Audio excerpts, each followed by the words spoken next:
بھیجا گیا تھا، لیکن اس میں پس پشت جو ہے برٹش حکومت کا ایک یہ بھی ٹاسک تھا کہ انگریزوں کی پلاننگ یہ تھی کہ کسی طرح جو ہے اقتدار کو طول دیا جائے اور کسی صورت بھی اختیارات جو ہیں وہ برصغیر میں بسنے والی اقوام کے سپرد نہ کیے جائیں۔ اس کوشش کو جو ہے کامیاب بنانے کے لیے لارڈ ماؤنٹ بیٹن کا تقرر جو ہے ایز اے وائسرائے برصغیر پاک و ہند میں کیا گیا۔ لارڈ ماؤنٹ بیٹن نے یہاں پہ مختلف سیاسی قائدین سے جو ہے مذاکرات کرنا شروع کر دیے۔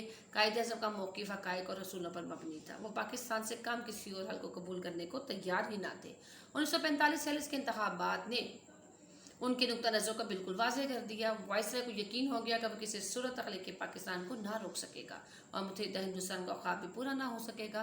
اس لیے ماؤنٹ بیٹن نے کانگریسی لیڈروں کو تقسیم پر آمادہ کیا اور اندرون خانہ انہیں یہ بتایا کہ ایسا کمزور و کٹا پٹا پاکستان بنا دیں گے جو زیادہ عرصہ چل نہیں پائے گا، اور آنے والے دنوں میں اس نے اپنا وعدہ پورا کر دکھایا۔ لیکن اللہ تعالیٰ کے فضل و کرم سے پاکستان بنا اور قائم بھی رہا، اور پاکستان کو ختم کرنے کے ناپاک کانگریسی عزائم جو ہیں وہ ناکام ہو کر رہ گئے۔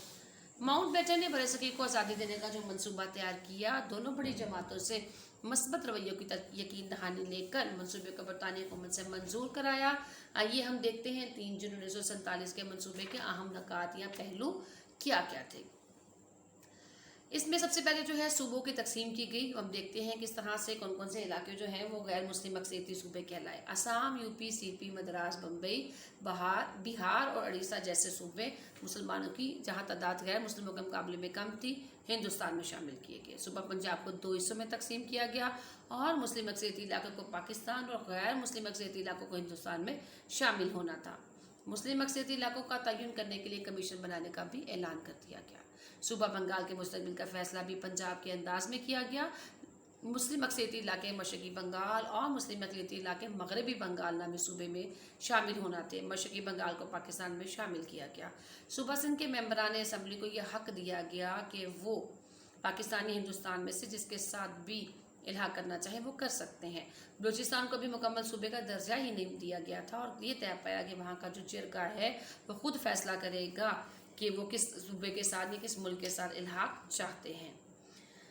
سلہٹ، آسام کا ضلع سلہٹ مسلم اکثریتی صوبہ تھا، یعنی سلہٹ جو اب جو ہے خیبر پختونخوا ہے۔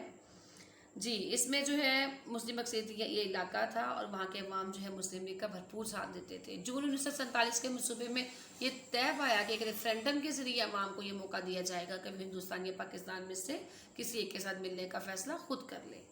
صوبہ سرحد، شمال مغربی سرحدی صوبہ کے عوام کو ریفرینڈم کے ذریعے فیصلہ کرنے کا اختیار دیا گیا کہ وہ پاکستانی ہندوستان میں سے کسی ایک کا حصہ بن جائے۔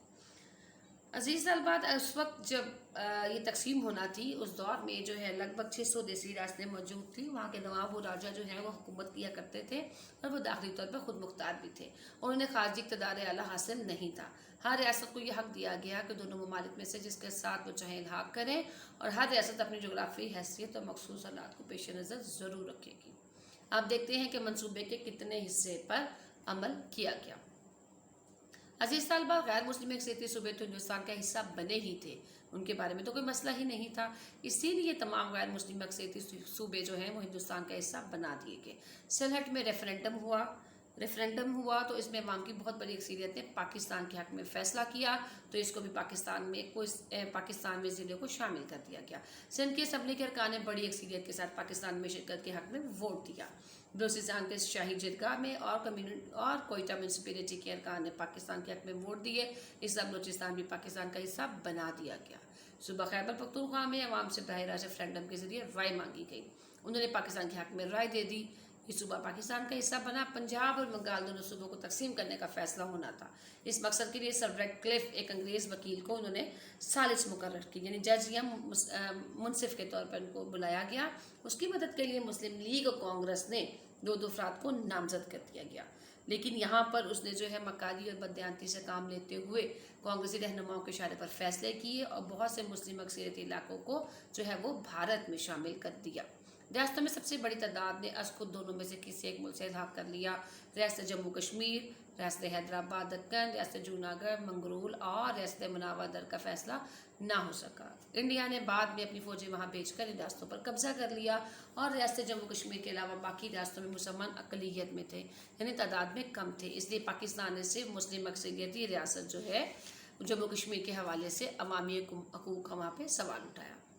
عزیز طالبات، پاکستان کا ہمیشہ سے یہ موقف رہا ہے کہ ہر ریاست کے عوام کے حق خود ارادیت کا احترام کیا جائے اور ان کی مرضی سے ریاست کے مستقبل کا فیصلہ بھی کیا جائے۔ اب ہم دیکھتے ہیں، یہ تو تھا کہ علاقوں کی تشکیل جو ہے وہ کس طرح سے کی گئی 3 جون 1947 کے منصوبے کے مطابق۔ اب ہم دیکھتے ہیں قانون آزادی ہند 1947 جو ہے وہ کیا تھا۔ حکومت برطانیہ نے 18 جولائی کو برصغیر کو 2 مملکت میں تقسیم کرنے کے لیے قانون آزادی ہند منظور کیا۔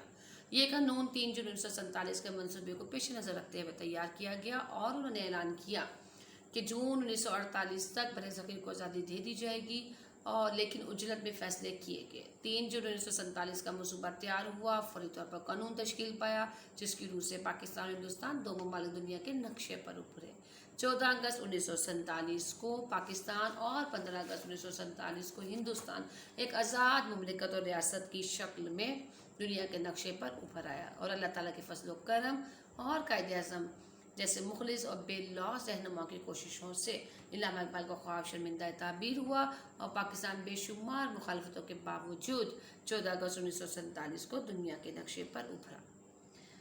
یہ تو تھی وہ جدوجہد جو برصغیر پاک و ہند کے مسلمانوں نے، اگر ہم دیکھیں اس پورے چیپٹر میں، تو 1857 کی جنگ آزادی سے آنورڈ 1947 تک، یعنی پاکستان بننے تک کی جدوجہد کا یہ پورا حال احوال جو ہے ایک کہانیوں کی صورت میں نے آپ کی خدمت میں پیش کر دیا، اور میں امید رکھتی ہوں کہ یہ تمام تسلسل جو ہے وہ آپ کو بہت اچھے انداز میں سمجھ بھی آ گیا ہوگا۔ انشاءاللہ اگلے لیکچر میں ہم اپنا چیپٹر نمبر 2 کا جو ہے آغاز کریں گے۔